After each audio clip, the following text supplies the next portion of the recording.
Assalamualaikum warahmatullahi wabarakatuh dan salam sejahtera. Terima kasih saudari pengacara majlis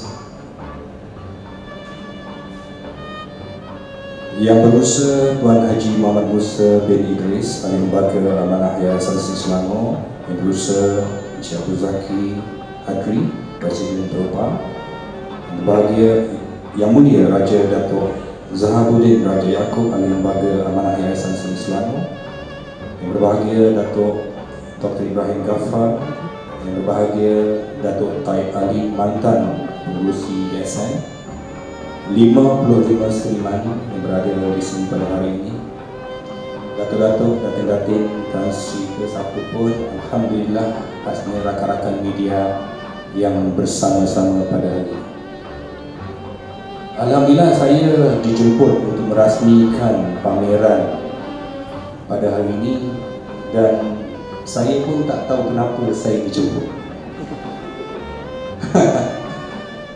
Jadi bila saya mendapat mesej daripada saudara Zaki, saya pun cakap kenapa saya nak dijemput untuk merasmikan pameran ni, apa kena-mengena saya. Kemudian disusuli dengan saudara Iwan, bila dia cakap saya pernah bekerja dengan Datuk. Saya tengok balik gambar ni, kan sekarang zaman moden sekarang, kita tengok kat handphone.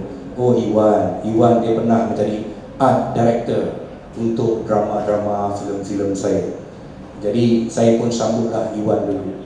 Kenapa? Saya terus telefon dia, kenapa saya tak ada kena-mengena, saya tak tahu pasal lukisan apa semua. Dia kata, bang, dia panggil saya bang, dia bang, sebenarnya sama saja. Di antara kerja abang dan kerja kami, kita adalah orang seni. Di situlah saya terpanggil untuk lebih memikirkan sama ada ingin menerima menjadi perasmi pada hari ini ataupun tidak, kerana saya cukup takut.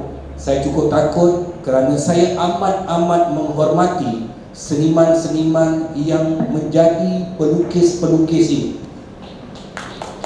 Kerana tidak semua orang di atas muka bumi ini boleh menjadi seniman-seniman, pelukis-pelukis seperti anda semua. Kalau kita tengok di luar dalam bidang saya, bidang seni yang saya ceburi, seperti kata Datuk tadi, saya melakonkan. Ada ramai pelakon-pelakon di luar sana yang mungkin tidak berbakat tetapi mereka dibenarkan berlakon kerana mereka diberi ruang untuk mula-mula menceburkan diri, walaupun dipanggil kadang-kadang kaku ataupun kayu, tapi lama-kelamaan mereka berlatih sedikit demi sedikit. Tetapi berbeza dengan ruang yang seniman-seniman khasnya kepada seni lukis ini yang ada. Kerana ini tidak semua orang boleh melakukannya. Jadi saya amat menghormati itu dan alhamdulillah saya menerima ajakan daripada Perupa untuk merasmikan pameran pada hari ini. Dan satulah, sebelum saya merasmikan pameran hari ini, saya nak memberi sedikit idea kepada bukan hanya Perupa tetapi semua pelukis-pelukis di Malaysia. Kerana hari ini kita nampak dalam bidang saya juga ada juga pelakon-pelakon yang tidak menggemari kepada populariti, yang tidak menggemari kepada ongkos. Tetapi hari ini zaman sudah berubah. Saya berharap kepada pelukis-pelukis di negara kita, mereka memandang juga kepada bukan hanya pameran, tetapi kalau boleh di masa akan datang kita membuat pameran dan jualan. Pameran dan jualan. Kerana at the end of the day kita memerlukan duit. Bukan kata kita bertuhankan duit, tapi kita memerlukan ini. Dan orang yang mempunyai income yang baik melalui lukisan dia akan lebih kreatif. Automatically dia akan lebih kreatif kerana tidak ada bebanan-bebanan lain yang mengganggu kehidupan dia untuk berkreatif. For example, if you have money, you don't care about your house loan, your car loan, If your wife or your husband or your children want to ask money from you, you just give them because you have money. Then only otak kita fokus untuk berkarya. Even myself, kalau saya pergi penggambaran di luar, if the production house dia tak bayar saya lagi upfront, macam mana saya nak tinggalkan duit untuk my family before my wife agree to let me go to the location, I mean outstation. Kalau saya dah bagi dia duit, dia tak akan bising dengan saya kerana anak-anak makan apa semua dah cukup. Saya pergi dengan tenang. Then only I can perform. You understand me? Saya bukan nak mengajar, tapi bagi saya commercial value is very very important. Because kita tengok di negara-negara luar, pelukis-pelukis di negara luar, they earn a lot of money. They earn a lot of money dan menjadikan mereka lebih kreatif.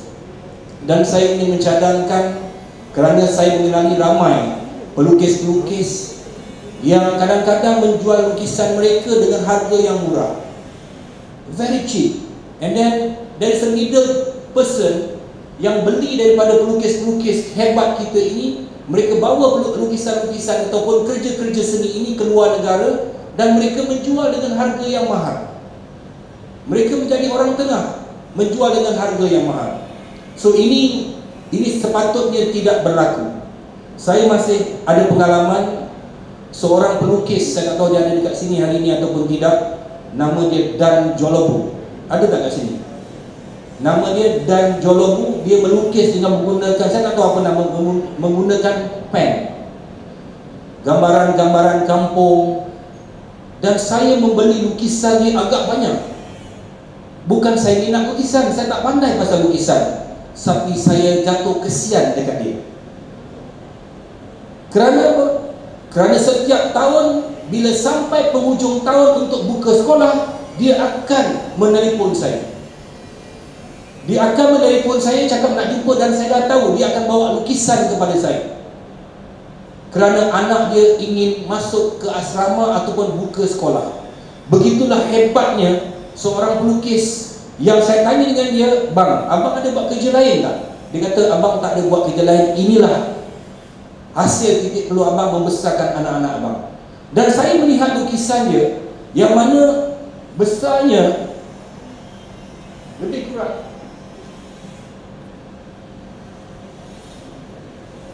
daripada sebesar itu sampailah sekecil-kecilnya. Dan bila saya tanya dengan dia, "Bang, berapa abang nak jual lukisan ni pada saya?" Terpulanglah pada Rosyam asalkan anak abang dapat masuk sekolah. You just imagine, saya melihat lukisan ni, nak lukis pakai pen, suasana kampung dengan pokok buluh, rumah kampung, ada monyet, ada pokok ni, ada sungai. Saya rasa dia memakan masa yang begitu lama dan juga imagination yang hebat. Tetapi kenapa dia sanggup melepaskan hasil karya dia yang hebat ini dengan harga terpulanglah. Dan saya ingin sampaikan satu idea yang mana daripada dulu saya ingin membuat perkara ini sampai sekarang tidak terjadi. Apa kata kita adakan satu pameran jualan pelukis-pelukis jalanan yang mana menjadikannya satu national event, yearly national event. Sebagai contoh, jangan kita buat pameran-pameran ini di shopping mall.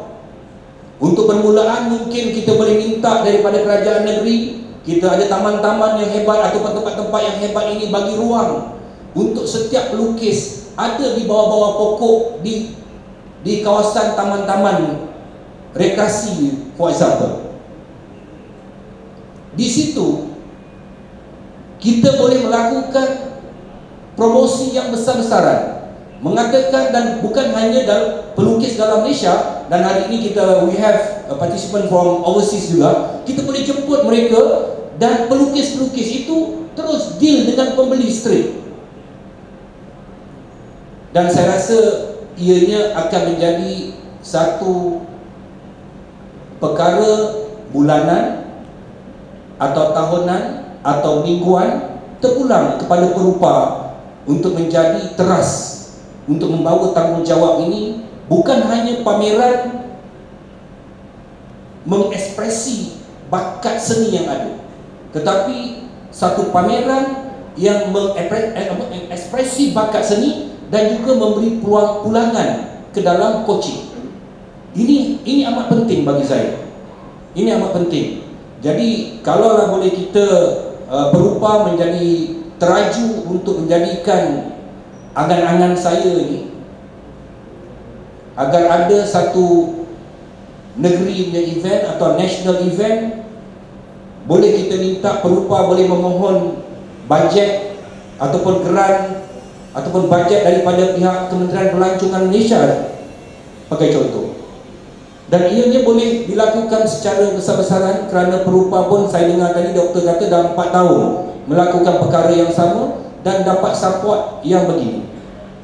Dan saya harap dengan ada 350 orang ahli lebih kurang, dan perupa akan menjadi satu teras, satu persatuan pelukis-pelukis di Malaysia yang besar, yang mana orang-orang pelukis-pelukis di luar sana, orang-orang seni ini berebut-rebut untuk menjadi ahli perupa.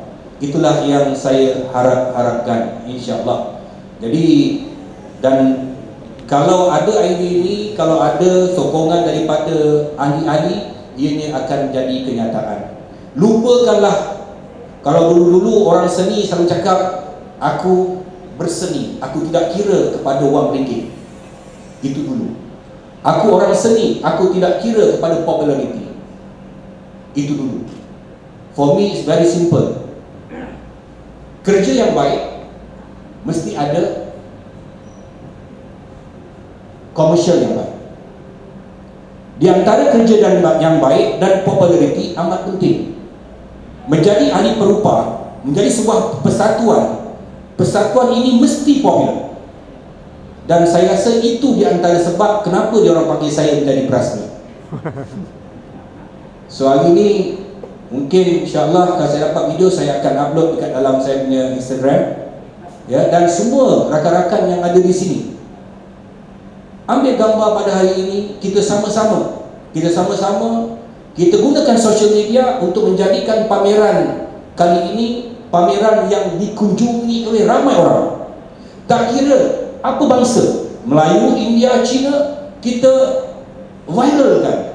Apa cara sekalipun, gunakanlah social media kita secara percuma, kita viralkan pameran ini.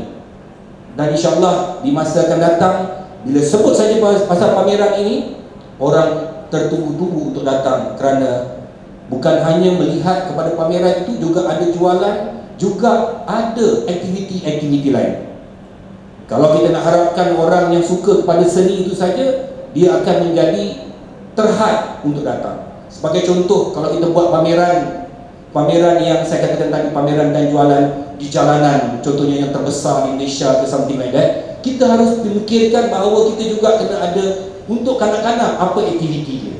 Untuk orang-orang yang suka, contohnya kita bawa motor-motor antik, kereta-kereta antik, bawa ini sebagai tarikan ke arah kita punya pameran dan jualan. Ini kena ada. Kalau kita mengharapkan lukisan kita saja, arca-arca kita saja untuk menarik orang, saya rasa ini tidak akan kesampaian. Kita nak memancing ikan, kita kena tahu dia punya umpan. Jadi gunakanlah umpan-umpan yang baik, supaya setiap aktiviti yang dilakukan itu mendapat perhatian orang ramai, insya-Allah. Jadi minta maaf, saya bukan mengajar, tapi cuba berkongsi pendapat saya, supaya saya ingin melihat pelukis-pelukis di Malaysia. Memang saya tahu pelukis Malaysia banyak ada yang sudah jadi jutawan senyap, dan saya nak ahli-ahli perupa boleh menjual lukisan mereka dengan harga berpuluh ribu, beratus ribu, dan datang ke satu majlis membawa kereta-kereta besar, dan ini menjadi kebanggaan anak-anak seni. Dan kitalah sebenarnya menggerakkan kepada generasi-generasi yang akan datang, yang hari ini anak-anak kita, belia-belia kita yang sedang belajar di universiti-universiti, di kolej-kolej tentang seni, kalau mereka melihat bahawa kehidupan anak seni itu tidak ada apa-apa, mereka juga akan meninggalkan pelajaran mereka, membuang masa mereka. Sebagai contoh, masa zaman saya mula berlakon, hanya anak-anak yang tidak bersekolah, macam saya, anak-anak yang datang daripada anak-anak setinggan, anak-anak yang datang pada kampung, mereka inilah yang masuk ke dalam bidang lakonan. Kerana ketika itu bidang lakonan tidak menjanjikan wang ringgit yang besar, sehingga kan artis-artis atau pelakon-pelakon ini meminang anak orang susah untuk diterima. Ingat zaman ini, kalau ketika zaman saya seorang pelakon datang naik teksi, dia cukup hebat, cukup hebat. Yang lain semua naik bas termasuk saya.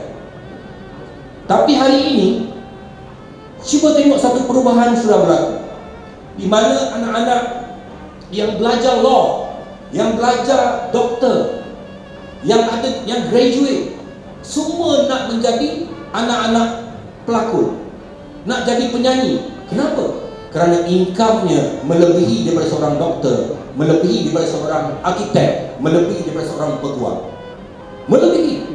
Sebab itu kita tengok ramai budak-budak hari ini yang pelakon ni cerdik-cerdik, anak-anak yang cerdik-cerdik, mereka datang daripada minda yang cerdik. Dan hari ini kalau artis nak pindang anak orang, berebut-rebut orang nak. Nampak perubahan? Perubahan yang paling ketara, cuba tengok Mawi. Okey? Mawi dulu duduk di kawasan Kedah, tetapi bila jadi anak seni, berebut-rebut orang nak ni. So ini semua apa yang saya nampak dalam bidang saya, dan saya harap benda ini juga difikirkan oleh anda sekalian, khasnya Perupa sebagai peneraju memikirkan untuk ahli-ahli, kerana ahli-ahli ini akan lari kalau Perupa tidak mempunyai hala tuju, tidak mempunyai idea yang menarik, dan akhirnya ahli-ahli akan lari. Dan tahun depan pun saya datang pun mungkin, kalau saya datang tak jadi ahli pun mungkin ada 20 orang yang tinggal. So kita nak jadi macam tu. Kita nak Perupa menjadi, alang-alang saya jadi perasmi hari ini, saya bagi semangat. Bila umur saya 70, izin Allah hidup lagi, mungkin ucapan masa tu Zuki pun dah umur berapa, terima kasih pada Allahyarham Datuk Rosyam kerana memberi idea pada tahun 2020 dulu. Adalah sikit. Amin. Jadi dia aminkan saya 70 dah mati. Tak boleh macam ni. Baiklah tuan-tuan dan puan, minta maaf banyak-banyak memberi idea sikit. Alhamdulillah, saya terima kasih banyak pada Perupa dan juga tuan-tuan sekalian yang memberi ruang untuk saya menjadi perasmi pada hari ini, supaya dengan adanya majlis pada hari ini dan dijemputlah saya pada hari ini, Allah Subhanahu Wa Taala memberikan ruang-ruang untuk kita lebih berkarya, ruang-ruang untuk kita lebih berfikir ke arah mana yang terbaik untuk masa depan seni di Malaysia. Dengan ini, dengan lafaz Bismillahirrahmanirrahim, saya merasmikan pameran 1 masterpiece